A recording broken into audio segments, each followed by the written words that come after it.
शताब्दी ट्रेन कालका शताब्दी नई दिल्ली कालका शताब्दी 2011 अपने स्टेशन से अभी 7:40 पर हमारे मोबाइल में जैसे ही 7:40 हुए वैसे ही इसमें एक पुश लगा, जो गाड़ी चलने लगी। मैंने अपना ही मोबाइल नहीं, मिस्टर ऋषि गुलाटी जी का भी मोबाइल चेक किया, उसमें भी 740 थे। और इतना ही नहीं कि जो प्लेटफॉर्म पे घड़ी लगी होती है उसमें भी 740 था। इसका मतलब है कि ट्रेन का टाइमिंग जो चलने का है, डिपार्चर टाइम, बड़ा फिक्स है। ये देखो नई दिल्ली स्टेशन, सामने एक MGR चेन्नई राजधानी एक्सप्रेस जो काफ़ी देर से इंतज़ार करती है। पता नहीं ये आई है या जा रही है, मुझे लगता है ये आई है क्योंकि उसमें कोई पैसेंजर नहीं है। और देखो स्टेशन की दीवार के ऊपर कितने अच्छे डिजाइन इन्होंने प्रिंट किए हैं। ये वो चार्ट जहाँ पर हम लोग आया करते थे स्टेशन से और अंदर आके देखते थे कि हमारा टिकट रिजर्व हुआ या नहीं हुआ। बड़ा मायूसी होती थी कि हमारा वेटिंग लिस्ट टिकट कंफर्म नहीं हुआ और उसके बाद हमारे पास क्या चॉइस होती थी, सिर्फ यही, या तो बाहर चले जाएं या फिर TT साहब के पास जाएं। खैर दूसरा अटेम्प्ट होता था कि TT साहब के पास जाते थे और उनसे पूछते थे, बोलते बैठ जाओ देख लेंगे। ये देखो यहाँ शीतल जल भी लिखा हुआ है, पता नहीं शीतल है कि नहीं, पर बोर्ड उन्होंने ज़रूर छाप रखा है, शीतल जल। गाड़ी की रफ्तार थोड़ी थोड़ी बढ़ती हुई। प्लेटफॉर्म पर सुबह का सीन, पब्लिक बहुत कम, इक्का दुक्का लोग बैठ के इंतज़ार करते हुए। ऐसे लोग जो बैठा करते थे वो चाय की चुस्की लिया करते थे। आजकल यहाँ चाय पीने वाले लोग कम दिखते हैं। कोरोना के टाइम में ये इंडियन रेलवे और ये ट्रेन के अंदर एक अनाउंसमेंट जिन्होंने बताया कि नई दिल्ली से चलकर ये ट्रेन कालका जी तक 4 घंटे में दूरी तय करेगी। ये लोको यार्ड है, यहाँ पर नॉर्मली इंजन्स आते हैं, फिर इनकी सर्विसिंग की जाती है, तेल पानी बदला जाता है। अब तो खैर इलेक्ट्रिक ट्रेन हो गई हैं, इनका तेल पानी तो क्या बदलते होंगे, शेड्यूल शायद कुछ चेंज हो गया होगा।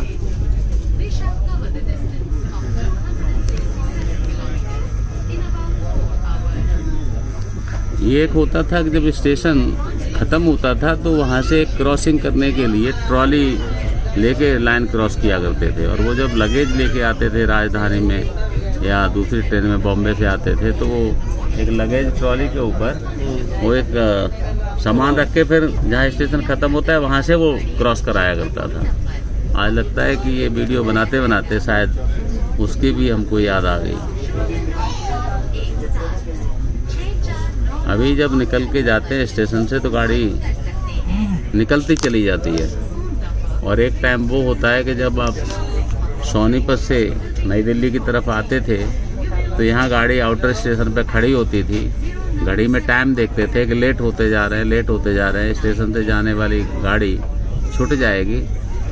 और वही होता था कि शायद कुछ भी नहीं कर पाते थे और गाड़ी तो प्लेटफार्म मतलब आउटर सिग्नल पर खड़ी होती थी।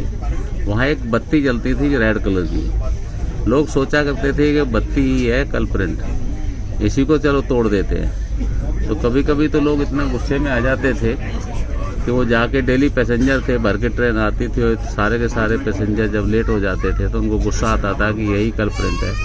वो आउटर कि उस सिग्नल की जो बत्ती थी रेड कलर की उसको वो दुश्मन समझते थे। कभी कभी तो वो उसको तोड़ भी देते थे।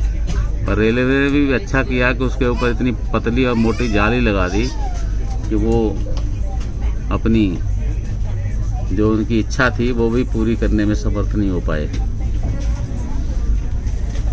और इसके नई दिल्ली से चलने के बाद एक सदर स्टेशन पड़ता था, वहाँ भी गाड़ी बड़ी धीमी स्पीड से आती थी।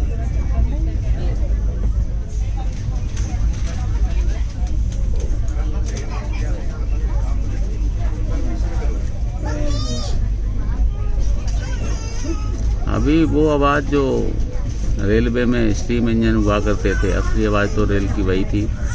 उसके बाद कुछ स्टीम इंजन के बाद डीजल इंजन आए, उनकी भी आवाज़ कुछ लगती थी। और रेल के जो इलेक्ट्रिक इंजन आए हुए हैं उनमें तो कुछ पता ही नहीं लगता।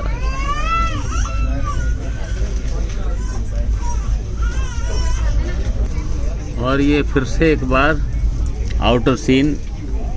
नॉर्मली स्टेशन से निकलने के बाद ऐसी पटरियां होती हैं जिनके ऊपर घास झाड़ ऐसे खड़े होते हैं, जिनको आप पटरियां तो दिखती नहीं पर झाड़ ही दिखते हैं। और ये देखो 3-4 बॉगी यहाँ पर खड़ी हुई हैं, जिनको उस पर कुछ सेफ्टी या इमरजेंसी कुछ बोला करते थे। इस पर लिखा हुआ है कुछ, और हमारी शायद ये लगेज कंपार्टमेंट है जिसको यहाँ लोड किया जा रहा है। ये बैटरी बॉक्स हैं जो नीचे एक लाइन से लगे हुए हैं, जो ये सिग्नलिंग के लिए बैटरी होती है उसको सप्लाई देते हैं। और यहाँ से सिग्नल स्टेशन पर, ये देखो रेड लाइट पर यानी आउटर स्टेशन पर खड़ा हुआ है बेचारा, अपनी बारी का इंतज़ार है, बट इसके पीछे डब्बे नहीं हैं। देखो यहाँ पर पटरी के ऊपर एक कबाड़ लेके जाता हुआ एक इंसान है। अभी तो ये जब ट्रेन जा रही है तो उसको कोई चिंता नहीं है। जब ये शाम को आते हैं तो ऐसे कबाड़ वाले बहुत सारे होते हैं। जैसा ही इनको खिड़की खुली मिलती है और ये फट से अंदर घुसते हैं, सामान छीनते हैं और भाग जाते हैं। तो अब ये जितने परोपकारी नज़र आते हैं कि जैसे सफाई में, ये सफाई अभियान में मोदी साहब का हाथ बटा रहे हैं, पर शाम के टाइम जब ट्रेन आती है उस टाइम में लोगों की जेब साफ करके जितनी ये अभी भलाई का काम करते हैं उतना वो बुराई का काम करते हैं। ये सदर स्टेशन जिससे गाड़ी गुजरती हुई, और ये सदर स्टेशन लोकल ट्रेन की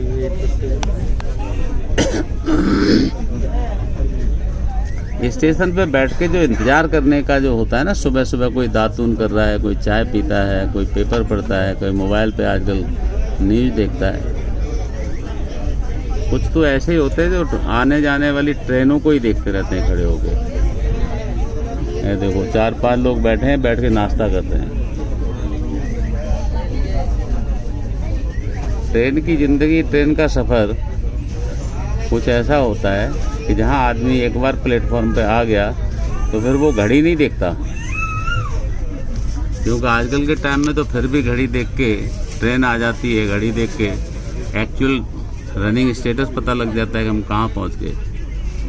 एक वक्त वो था कि रेल कब आएगी किसी को पता नहीं, बस पैसेंजर को इतना पता होता था कि मुझे 7 बजे स्टेशन पहुंचना है। वो 7 बजे के बाद वो इंतज़ार करते करते आसपास पूछा करता था। एक इंक्वायरी वाला होता था, उससे भी पूछता था भाई साहब वो ट्रेन कब आएगी। वो भी एक बोर्ड पे लिख देता था इतने बजे आ जाएगी। तो सिर्फ इतना ही होता था कि 7:30 AM जो लिखा होता था वो कुछ देर के बाद 7:30 PM लिख दिया करता था। आप समझ गए होंगे कि ट्रेन जब 12 घंटे लेट हो जाती थी तो वो AM और PM बदलता था, आगे का टाइम नहीं बदलता था, क्योंकि उसको खुद नहीं पता होता था कि वो ट्रेन कब आएगी। आज वक्त बदल गया। शायद 30 से 35 साल